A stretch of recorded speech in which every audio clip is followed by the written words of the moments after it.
لله نحمده ونستعينه ونستغفره ونؤمن به ونتوكل عليه ونعوذ بالله من شرور أنفسنا ومن سيئات أعمالنا من يهده الله فلا مضل له ومن يضلله فلا هادي له ونشهد أن لا إله إلا الله وحده لا شريك له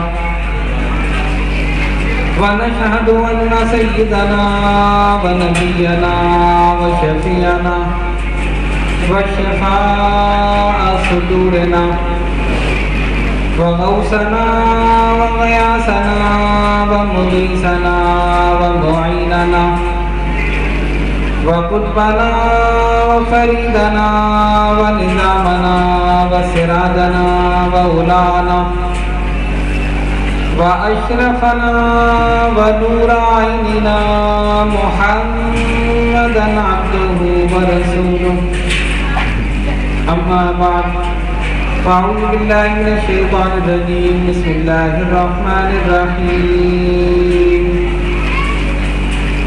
قد جاءكم من الله نور وكتاب مبين صدق الله العظيم وبلغنا رسوله النبي الكريم ونحن على ذلك لمن الشاهدين والشاكرين والحمد لله رب العالمين. بارگاہ رسالت میں درود پاک کا نذرانہ پیش کیجیے. اللہم صلی علی سیدنا و مولانا محمد وعلی آل سیدنا و مولانا محمد و اصحاب سیدنا و مولانا محمد و بارک وسلم صلاۃ و سلاما علیک یا رسول اللہ.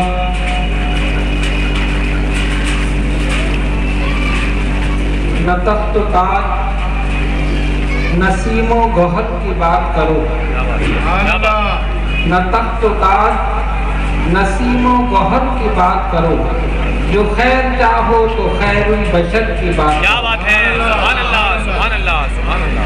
حجر کے روپ میں یاقوت کو حجر نہ کہو، حجر کے روپ میں یاقوت کو حجر نہ کہو، بشر کے بھیس میں لا کر بشر کی بات کرو. سبحان اللہ، کتنی خوبصورت سبحان اللہ. سمجھ سکے نہ جو اسرار ایکم مثلی، سمجھ سکے نہ جو اسرار ایکم مثلی، وہ کم نظر ہیں کسی دیدور کی بات کرو، جو خیر چاہو تو خیر البشر کی بات کرو.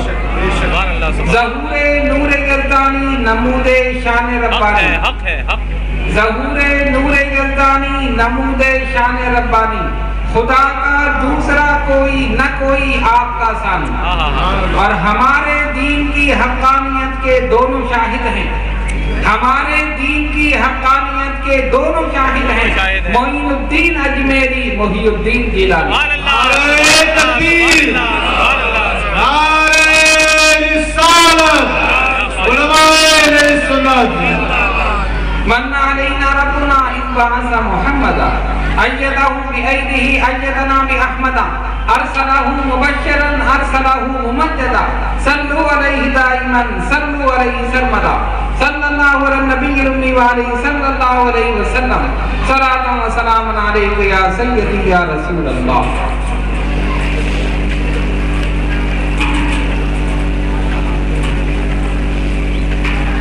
ربیع الاول شریف کا یہ مبارک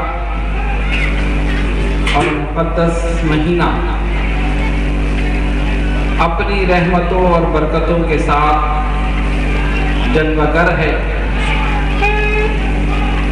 ذکر رسول صلی اللہ علیہ وسلم سے فضائیں معطر ہیں، منور ہیں، اور قلوب عشق مصطفیٰ صلی اللہ علیہ وسلم سے جگمگا رہے. الحمدللہ ہر سال کی طرح اس سال بھی انجمن جشن عید میلاد النبی صلی اللہ علیہ وسلم نے اپنی اس روایت کو برقرار رکھتے ہوئے انتہائی نامساعد حالات کے باوجود اس سلسلے کو جاری رکھا۔ یہ اللہ تبارک و تعالیٰ کا بہت بڑا کرم ہے اور صدقہ ہے جناب محمد رسول اللہ صلی اللہ علیہ وسلم۔ انجمن کے تمام اراکین، عہدیداران اور خصوصاً ہمارے پروفیسر سید رئیس احمد صاحب دامت برکاتہ العالیہ اپنی علالت کے باوجود پرجوش انداز میں موجود ہیں، اور ان کے ساتھ ساتھ فاضل نوجوان عزیز محترم جناب محمد یوسف صاحب عید مجدہوی اپنے جوش کے ساتھ موجود ہیں۔ اللہ تبارک و تعالیٰ ان تمام حضرات کی گروہ میں برکت عطا فرمائے اور جو یہ خدمات انجام دے رہے ہیں بارگاہ رسالت اور بارگاہ رب العزت میں قبول و منظور فرمائے۔ آپ جانتے ہیں کہ ہر سال اسی دستور اور اسی روٹین کے مطابق ہر دن ایک نیا موضوع دیا جاتا ہے، علماء کرام اس پر خطاب کرتے ہیں، اور آخری دن یعنی آج کی رات شب ولادت، شب میلاد، 12ویں شب، سرکار کی ولادت کا ذکر مبارک ہوتا ہے۔ اسی دستور کے مطابق ہم آپ کے سامنے حضور پرنور سید العالمین محمد رسول اللہ صلی اللہ علیہ وسلم کی ولادت باسعادت کے متعلق بیان کریں گے، اور اس کے ساتھ ساتھ چند ایک اعتراضات جو میلاد النبی صلی اللہ علیہ وسلم کے سلسلے میں کیے گئے ہیں، بلکہ پہلے بھی کیے جاتے رہے ہیں، اور ہر سال یہ لوگ وہی اعتراضات دوبارہ کر دیتے ہیں۔ حالانکہ علماء کرام کا تسلی بخش جواب، مدلل جواب دے چکے ہیں، لیکن پھر وہی اعتراضات کہ صحابہ کے زمانے میں نہیں ہوا، صدیق اکبر کے زمانے میں نہیں ہوا، فاروق اعظم، عثمان غنی، علی مرتضیٰ، جب انہوں نے نہیں کیا تو تم کیوں کر رہے تھے؟ اس قسم کے بیجا اعتراضات۔ تو پہلے سرکار کی ولادت باسعادت کا ذکر مبارک، اور اس کے بعد ان اعتراضات کے جوابات پھر میں آپ سے اجازت چاہوں گا۔ وما توفیقی الا باللہ العلی العظیم۔ قرآن مجید فرقان حمید کی جس آیت بینات کی تلاوت سے اپنے آپ کو مشرف کیا، ارشاد ربانی ہوا قد جاءکم من اللہ نور و کتاب مبین۔ سبحان اللہ۔ بے شک اللہ کی طرف سے ایک نور آیا اور ایک روشن کتاب۔ کتنی چیزیں آئی اللہ کی طرف سے؟ 2 چیزیں، ایک نور اور ایک کتاب مبین، روشن کتاب۔ مفسرین کرام نے فرمایا نور سے مراد ذات پاک محمد مصطفیٰ صلی اللہ علیہ وسلم، اور کتاب مبین سے مراد قرآن مجید فرقان حمید۔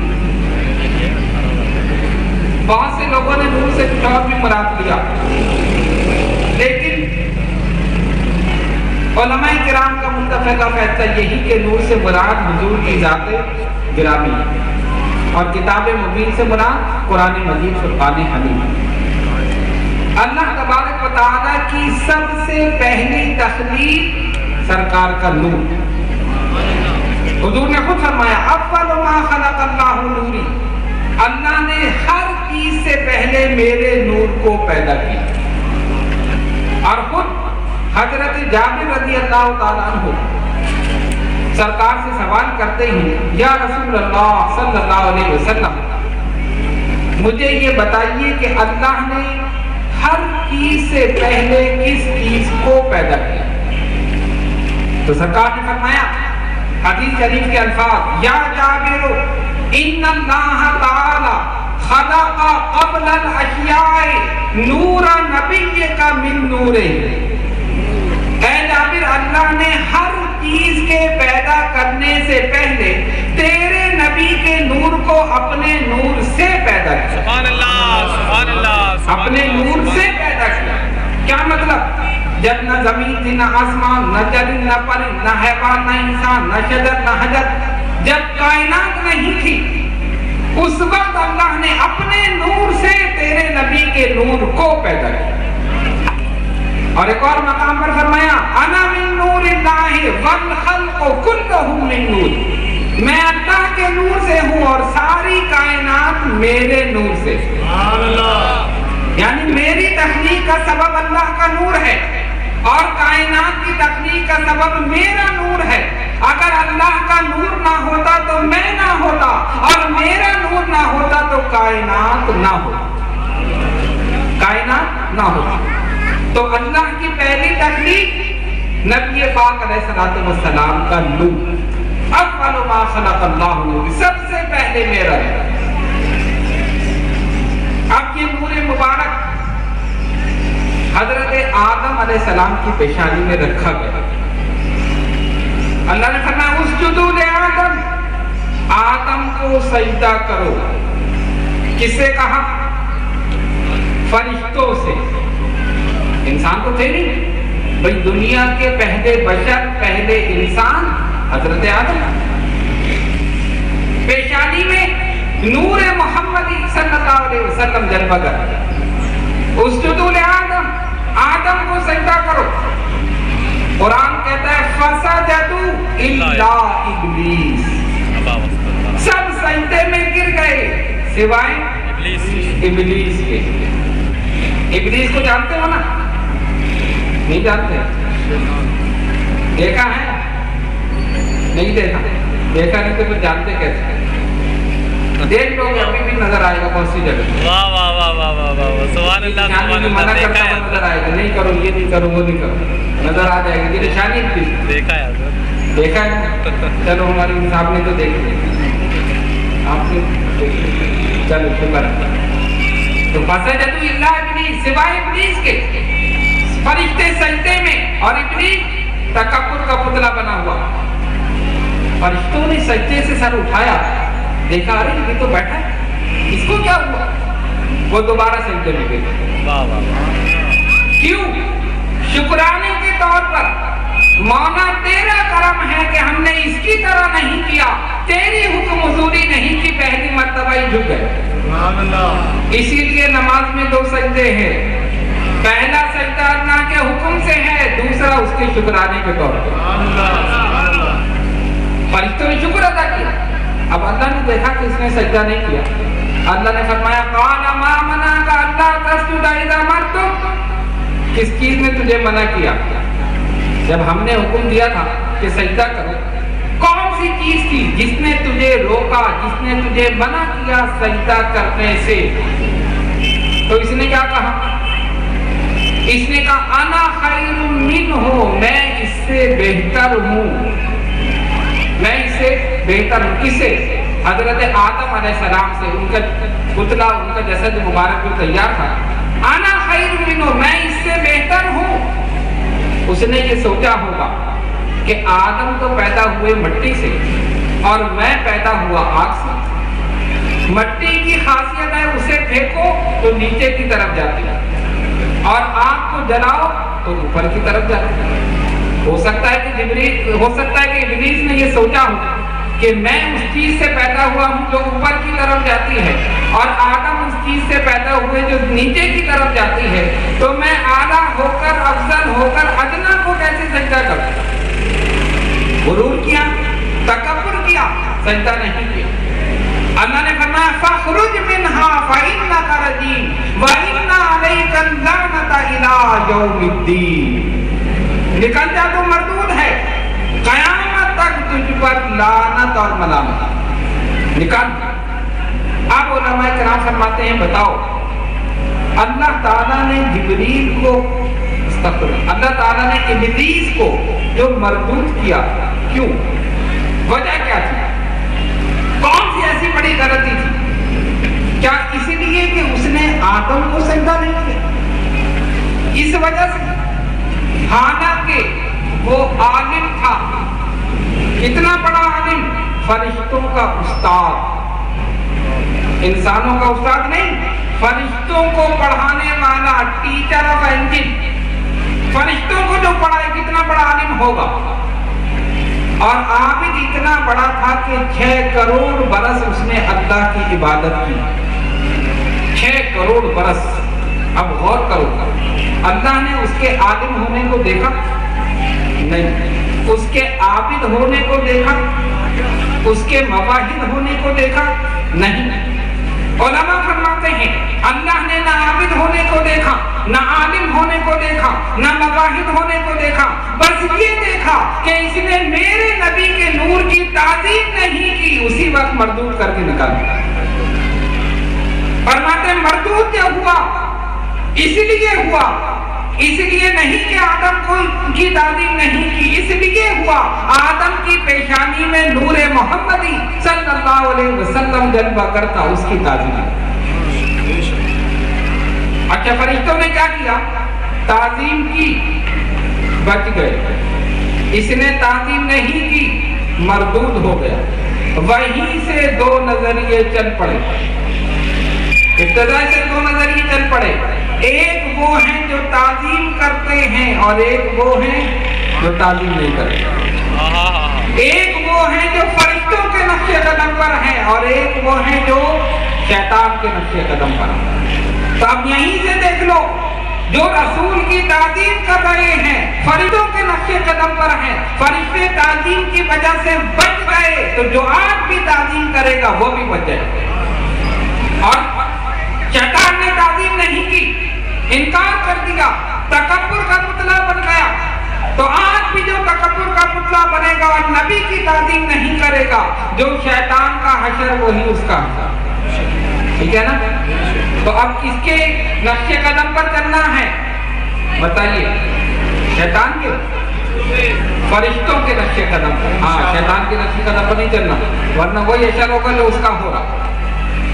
اب یہ نور محمدی صلی اللہ علیہ وسلم اپنے انوار و برکات پھیلاتا ہوا، بکھیرتا ہوا منتقل ہو رہا.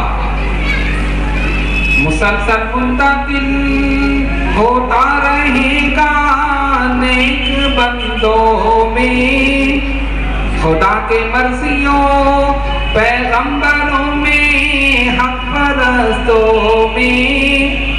نشان اسلام کا اللہ نے عالم میں رکھا ہے کہ نور احمدی پیشانی آدم میں رکھا ہے، کہ نور احمدی پیشانی آدم میں رکھا ہے. اب یہ نور منتقل ہو رہا. حضرت آدم علیہ السلام سے منتقل ہو کر حضرت شیس علیہ السلام میں، حضرت نوح علیہ السلام، حضرت ابراہیم خلیل اللہ، حضرت اسماعیل ذبیح اللہ، حضرت موسیٰ کلیم اللہ، حضرت عیسیٰ روح اللہ.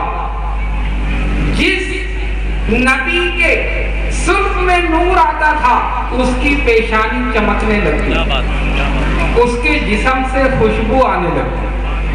سرکار نے فرمایا ان انقل من اسلام الطاہرین الی ارحام الطاہرات، میرا نور پاک سلبوں سے پاک رحموں کی طرف منتقل ہوتا ہے. سبحان اللہ سبحان اللہ. اور حضور فرماتے سنو، میری پوری نسل میں حضرت آدم علیہ السلام سے لے کر حضرت عیسیٰ علیہ السلام تک کوئی ایسا نہیں ہے جو معاذ اللہ زانی، شرابی یا بدکار ہو. جس کے ظلم میں، جس کے رحم میں میرا نور آیا وہ سب پاکیزہ تھے، سب نیک تھے، متقی تھے. اور ان سب کی اولادیں جو ہوئی وہ نکاح سے ہوئی، بغیر نکاح کے نہیں. تو حضور کا پورا نسب پاکیزہ، حضرت آدم سے لے کر حضرت عیسیٰ اور نبی پاک علیہ السلام تک. اب یہ منتقل ہوتا ہوا حضرت عبداللہ جو سرکار کے والد ماجد، ان کے سلب میں آیا. ان کی پیشانی پہ نور سے چمکنے لگی، ان کے جسم مبارک سے خوشبو آنے لگی. واقعہ تو بہت طویل ہے، میں ذرا اس کو مختصر کر کے خاص چیزیں میں بیان کروں. اپنی رحمتیں اپنی برکتیں یہ نور دکھا رہا، جس طرف سے گزرتے وہ راستے معطر ہو جاتے، ہر طرف خوشبو ہی خوشبو پھیل جاتی. ایک عورت نے دیکھا کہ حضرت عبداللہ کی پیشانی نور سے چمک رہی ہے، تو اس نے ان کو راستے میں روکا، کہا عبداللہ میں تم سے نکاح کرنا چاہتی ہوں. فرمایا میں بغیر رضامندی والدین کے نکاح نہیں کر سکتا، میں اپنے والدین سے اجازت لوں گا اور اس کے بعد اگر ان کی اجازت ہوئی تب میں نکاح کروں گا.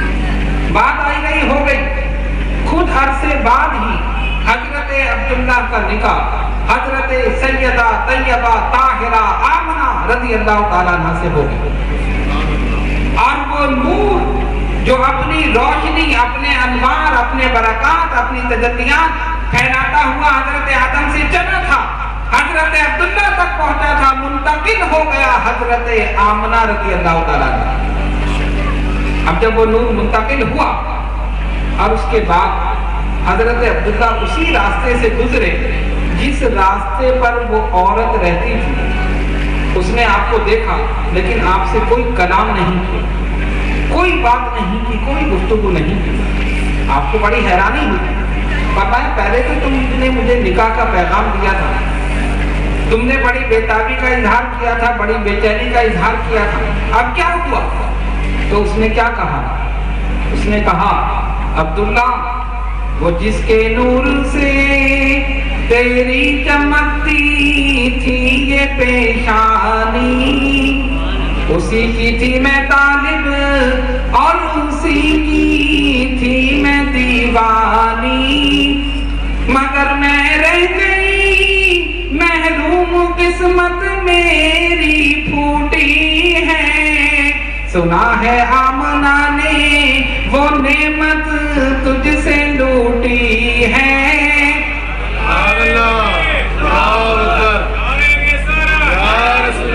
سنا ہے آمنہ نے وہ نعمت تجھ سے لوٹی ہے. عبداللہ میں تو اس نعمت کی اس نور کی طالب تھی جس سے تیری پیشانی چمک رہی ہے، میں تو وہ نعمت لینا چاہتی تھی لیکن وہ آمنہ نے تجھ سے لوٹ لی، وہ نور منتقل ہو گیا. سیدہ آمنہ رضی اللہ تعالیٰ عنہ فرماتی ہیں سرکار کا نور جلوہ گر ہوا، میرے جسم سے خوشبو آنے لگی. فرماتی ہیں کہ ہر رات ایک نبی کی زیارت ہوتی ہے. فرماتے آمنہ غم نہ کرو، تمہارے پیٹ میں جو بچہ ہے وہ اس امت کا نبی ہے، تو سید الانبیاء کے ساتھ حاملہ ہے. خوشخبریاں دے رہے ہیں، بشارتیں دے رہے ہیں، مبارکباد دے رہے ہیں. وقت گزرتا رہا، اس نور کے ظہور کا وقت قریب آ گیا. حضرت آمنہ فرماتی ہیں میں نے دیکھا کہ زمین سے آسمان تک فرشتے ہی فرشتے، ساری فضا فرشتوں سے بھری ہوئی، تمام حجابات میری نگاہوں سے ہٹ گئے، میرے مکان کی چھت بھی درمیان میں حائل نہ رہی، اور میں نے وہیں لیٹے لیٹے بصرہ کی پہاڑیوں کو دیکھا. ایسا نور اور ایسی روشنی تھی. زمین سے آسمان تک اللہ کے فرشتے وہ دھیمی دھیمی آواز میں کچھ پڑھ رہے تھے، سرکار کی آمد پر خوشی منا رہے. فرشتوں کی سلامی دینے والی فوج گاتی تھی، جناب آمنہ سنتی تھی یہ آواز آتی تھی. فرشتے کیا کہہ رہے تھے؟ وہ دھیمی دھیمی آواز میں آہستہ آہستہ جو پڑھ رہے تھے، کیا پڑھ رہے تھے؟ سید الانبیاء کی ولادت پر خوشی منا رہے تھے، درود و سلام کے نذرانے پیش کریں، اور کہہ رہے تھے سلام آمنہ کے لال اے محبوب سبحانی، سلام فخر مولا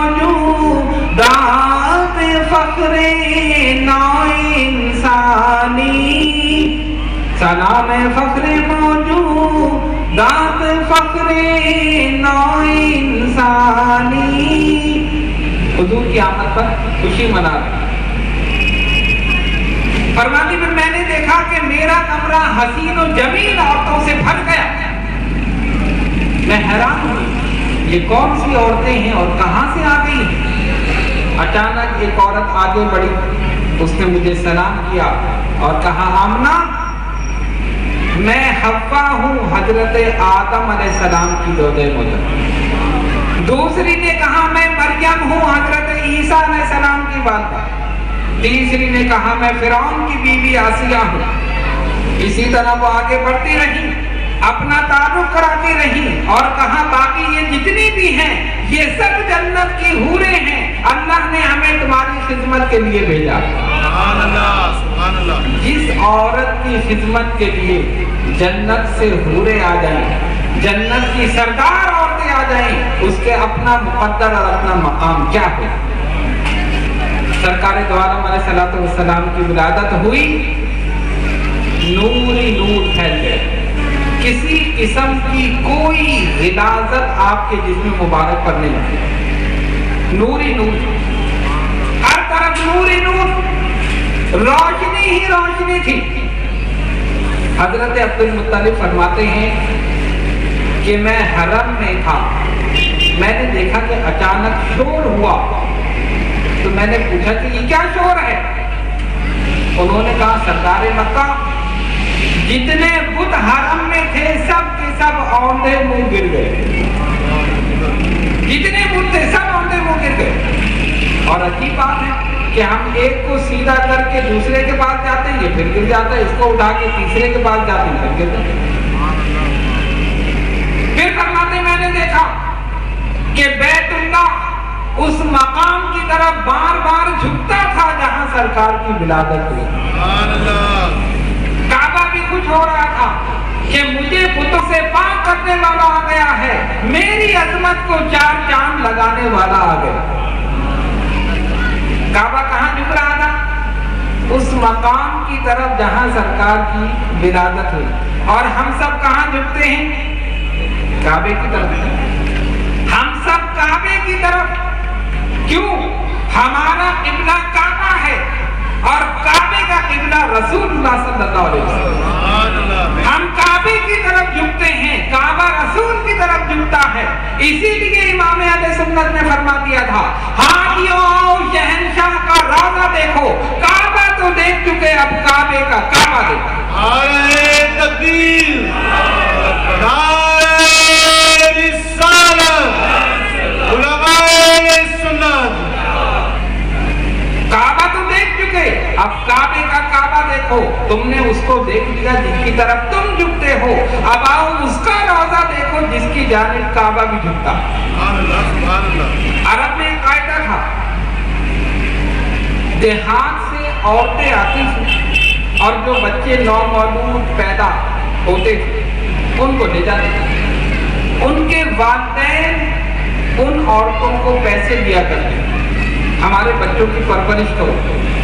دیہات کے صحت مند ماحول میں ان کی صحت اچھی رہے گی, ان کی تعلیم, ان کی تربیت پیسے لے کر چلی جاتی. جب بچے کچھ بڑے ہو جاتے تھے دوبارہ لا کے والدین کے پاس چھوڑ دیتے. حضرت حلیمہ سعدیہ رضی اللہ تعالی عنہا وہ بھی عورتوں کے ساتھ اپنے گاؤں سے, اپنے قبیلے سے مکے کی جانب روانہ ہوئی. جس سواری پر سوار ہیں سواری نہایت کمزور, لاغر, چل نہیں سکتی, اور جو دوسری عورتیں ہیں ان کی سواریاں بڑی صحت مند ہیں, بڑی طاقتور ہیں. وہ ذرا سا کوڑا مارتی, سواریاں ادھر سے ادھر نکل جاتی ہیں. اور حلیمہ سعدیہ جس سواری پر ہیں وہ کمزور ہے, چلتی ہے رک جاتی ہے, پھر چلتی ہے پھر رک جاتی ہے. عورتیں آگے نکل جاتی ہیں, پھر پیچھے مڑ کر دیکھتی ہیں حلیمہ کیا ہوا. جب یہ قریب پہنچتی پھر وہ سواری آگے کرتی. بمشکل تمام انہوں نے اپنے گاؤں سے مکہ معظمہ تک سفر طے کیا. اس کمزور لاغر سواری پر. اب جن عورتوں کی سواریاں طاقتور تھیں وہ پہلے پہنچ گئی، اور ہر عورت یہ چاہتی تھی کہ مجھے کسی امیر کبیر انسان کا بچہ مل جائے، کیونکہ جو پیسے والا ہوگا وہ بچے کی پرورش کے لیے پیسہ بھی زیادہ دے گا. تو وہ عورتیں پہلے پہنچ گئیں، امیروں کے بچے لے لیے، وزیروں کے لے لیے، دولت مندوں کے بچے لے لیے. اور ایک بات اور تھی، جب عورتیں بچوں کو گود لینے کے لیے آتی تو کسی بھی یتیم بچے کو نہیں لیتے. کیوں؟ وجہ کیا تھی؟ اس کا باپ نہیں ہوگا، اور جب باپ نہیں ہوگا تو یا تو چچا اس کی کفالت کرے گا، یا پھر ماموں کفالت کرے گا، یا پھر دادا زندہ ہوا تو وہ کفالت کرے گا. تو اتنے پیسے نہیں ملیں گے جتنے باپ کے ہوتے ہوئے ملتے. سرکار دو عالم علیہ الصلوۃ والسلام پیدا ہوئے حضور یتیم. والد محترم پہلے دنیا سے پردہ فرما چکے. اللہ تبارک و تعالیٰ کی حکمت، اس کی مصلحت، عورتوں نے دیکھا ارے یہ بچہ تو یتیم ہے، چھوڑ، ہمیں کیا ملے گا. امیروں کے بچے لے لیے، دولت مندوں کے بچے لے لیے. اور جب حضرت حلیمہ سعدیہ پہنچی، سارے بچے عورتوں میں تقسیم ہوئے سوائے ایک در یتیم کے. سارے بچے تقسیم ہو چکے، مایوس بیٹھی ہیں. اتنے میں حضرت عبد المطلب تشریف لائے. فرمایا مائی کہاں سے آئی ہو؟ کہا فلاں علاقے سے، فلاں قبیلے سے. کیا نام ہے؟ عرض کیا حلیمہ سعدیہ. فرمایا واہ، علم اور سعادت دونوں جمع ہیں. میرا ایک پوتا ہے، اس کو گود لو گی؟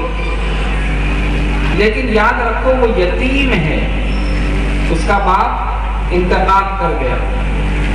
حلیمہ سعدیہ نے دل میں سوچا ہوگا کہ یتیم کو لوں گی مجھے کیا ملے گا.